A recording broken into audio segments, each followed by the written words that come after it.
Now at 6, the search for a missing toddler comes to a tragic end as authorities recover the body of 2-year-old Dane Paulson.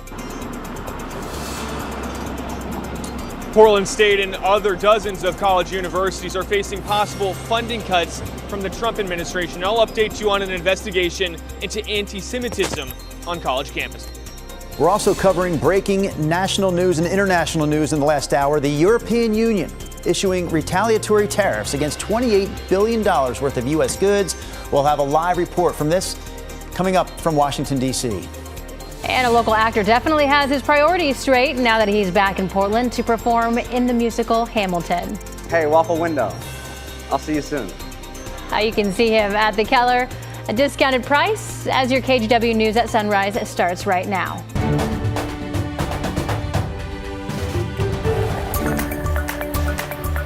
Good morning, and thank you for joining us on your Wednesday. I'm China Green. And I'm Drew Carney. Chris McGinnis, Rod Hill also joining us here at the top of the hour. Hey, Rod, are you familiar with the waffle window that actor just spoke of? It's a spot in Portland where you can just walk up. You don't even need to go inside. You can walk right up to the window and just say, I want a waffle, please. And they give you one. And they give you one right through the window. Yes. I do like a simple business plan. Yes. I'm not familiar, but I like the concept. I'm visualizing this perfectly.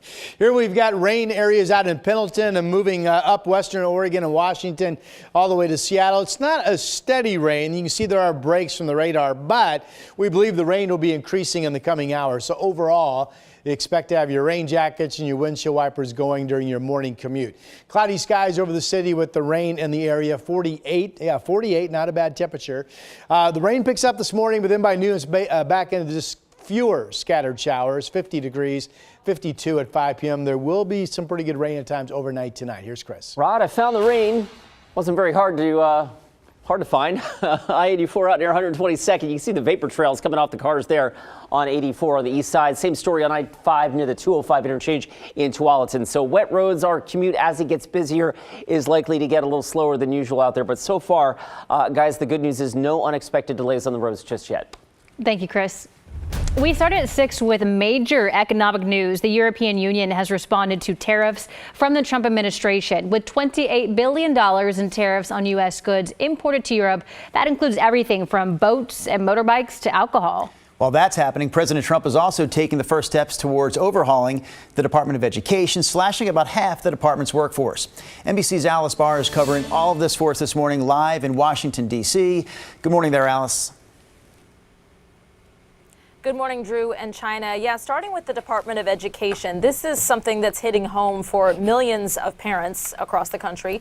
And there are those who certainly feel that they want to see control over school education decisions returned to the states. That's something that President Trump has spoken about both on the campaign trail and since coming into office. So they may be celebrating this stripping down of the Department of Education because what we've learned is that about half of the workforce is going away, some 1,300 employees. But I've also spoken to the mother of a child with special needs and a disability advocate who is deeply concerned about the potential loss of oversight for the kinds of special education programs that her son and many others depend on, because the Department of Education essentially acts as a watchdog for whatever may be going on in the individual states.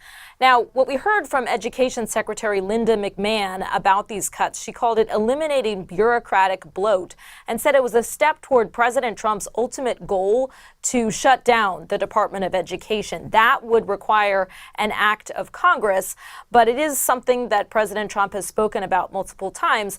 So that is where parents who, rely on this federal oversight are concerned that this could be headed. We did, however, hear from Secretary McMahon that the Education Department is going to continue to provide funding for special education and other statutory programs. And while that is all going on and you have these nervous parents, you also have rattled stock markets. Once again, a down day on Wall Street yesterday, and we're about a half hour now from markets opening again to see how they respond to another bout in the Trump trade war taking effect today. 25% tariffs on steel and aluminum imports from around the world. It's hitting Canada really hardest because that's where most of our imports of steel and aluminum come from. But this is affecting from countries all over the world, and we've seen now retaliation from the European Union, which is firing back with its own tariffs on some $28 billion worth of U.S. goods that are imported into Europe, including everything from boats to motorbikes to alcohol. So that is, again, taking its toll on the U.S. economy. President Trump rejected, again, the idea that there could be a recession coming earlier in the week. In fact, he didn't want to weigh in on that, didn't close the door on it, but asked about it yesterday. He said, I don't see that coming at all. I think the country is going to boom. And there is some more certainty to leave you with on the potential for a government shutdown. The House passed a short-term 6-month funding bill that's now headed to the Senate, where Democrats have that divide over whether to push back on the administration or the risk of shutting down the government. Back to you, Chris. Definitely a lot of national headlines to cover there this morning. Alice, we appreciate you doing that for us live in Washington, D.C. Of course, the Today Show will have much more on those big headlines, including the European Union tariffs and the latest on tensions between Russia and Ukraine.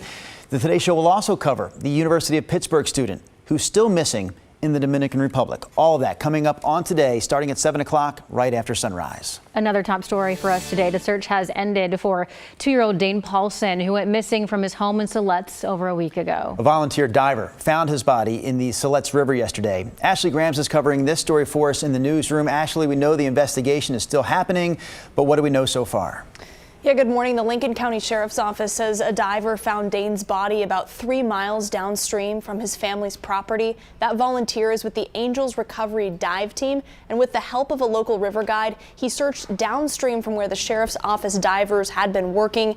Dane went missing on the afternoon of March 1st. He was last seen by family playing in the yard outside their home, which is close to the Siletz River. Early on, the Lincoln County Sheriff described the 2-year-old as friendly and fearless and also comfortable around water, but unable to swim. Many professional and volunteer search teams from the community and the Northwest searched for over a week, and increasingly the river became the focus of that search. The Lincoln County Sheriff shared this statement saying, "Our thoughts are with the family who are facing an unbearable sorrow. We are deeply grateful for the support and dedication shown by the search teams and our communities throughout this difficult time." And as Drew said there, the Sheriff's Office says this investigation is ongoing. They do plan to give an update in the next day or so. Drew? All right, Ashley, we appreciate that. Ashley Grams live in our newsroom this morning. Meanwhile, overnight, crews with Cowlitz Fire and Rescue put out a fire inside a rail car. I believe we have that video. We'll let Ashley off the hook here and get to this video from Kelso. So this happened just before midnight along the BNSF rail line in Kelso. Union Pacific says that rail car was hauling garbage from Seattle to Arlington, Oregon.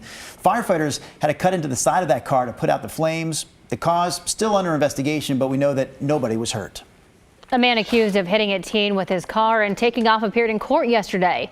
21-year-old Sharafadin Bukur turned himself in. We have surveillance video of the crash. We did stop the video before the 17-year-old was hit Monday morning.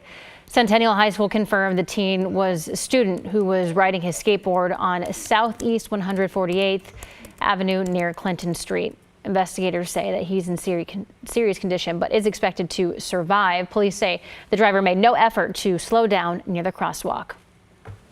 A community effort to return Mount Bachelor back to local ownership has fallen short. So we're really not celebrating this news if you're a local skier this morning, because last year a group called Powder Corps announced that it was putting the Northwest's largest ski resort up for sale. The price tag, though, was an estimated $200 million. So this group of avid skiers from Central Oregon decided they were going to organize and try to raise money so they could put in a bid themselves. But that group says the timing really kept them from doing so. They pointed out that larger competitors had a 5-month head start.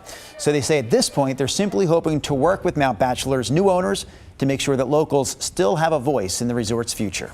Portland city leaders are applauding the new expansions to the Portland Street Response Team. Mayor Keith Wilson first announced the expansion last week, and now crews will be able to respond to more calls and provide a shuttle service to shelters. They're also being able to co-respond alongside police, fire, and paramedics. Last night's city council meeting saw lots of support from councilors. You know, PSR has just been so thoroughly handcuffed in previous iterations of their work that I think that these changes are the right changes at the right time. Although the changes are technically in effect right now, it's not clear when the public will fully see the changes. PSR says that they'll need to train employees on how to follow new policies. Trending this morning, big news from Southwest Airlines, which will no longer offer its passengers free checked bags. So we have local reaction to this news this morning, including a quote from William, who commented on the story on our KGW Facebook page. He said in part that Southwest, quote, basically erased every point of difference that most of us liked about Southwest, unquote. We have a lot more reaction from this story. We talked to travelers yesterday out at the airport, Rod Hill, so we'll have that reaction for you coming up here at 6:45. Well, maybe their fares will still be competitive because we're bringing extra revenue to them by paying for our bags. We'll see, right? We can speculate. Yeah. Or we can forecast. We'll see. But certainly, my family is one that if it was between this airline and that airline, the not paying for the bags was the difference, and we'd go with Southwest. All right, watches and warnings, everything in purple here up and down the Cascades is that winter weather advisory starting at 5 o'clock this afternoon, going through the day tomorrow as snow levels drop. The snow levels up there right now about 4,000 feet. Timberline's picked up 2 inches going back to last evening. Here's the cold pool of air that will be moving in. Really, it's this evening, overnight tonight into tomorrow morning. The snow levels drop, snow rates will start to pick up, and we'll get some hefty snow amounts at pass level overnight tonight into tomorrow morning, with snow potentially some decent amounts as low as 1,500 feet. Low snow levels coming. Here's the radar. Boy, the rain is really starting to pick up now along the coast, and it still appears that the wettest part of our day will be this morning in terms of daytime hours. Raindrops on the camera lens looking at our state capital, 46 degrees. So expect it overall to be a rainy commute. Not a big rainstorm. There's not much wind, but raining more than not in the coming hours. 48 out in Portland. Other temperatures are similar. Here's Futurecast showing the rainy morning. By noon, though, we break into scattered showers, but there could be another wave of rain coming in for early this evening. This is actually at 5 o'clock. This afternoon. So rain and then some rain and then some rain. Frankie, one of our KGW dogs of the day on this Wednesday. Use the hashtag post on your media channels. Hopefully we'll find your photo and your dog will become our dog of the day. It's 40s out across much of eastern Oregon, although Pendleton in the 50s, and we're about 50 degrees here on the west side today. Basically, it's a rainy forecast into the weekend. Don't forget tomorrow, more of a stormy day. Could be some hail and rumbles of thunder for your Thursday. That's your forecast.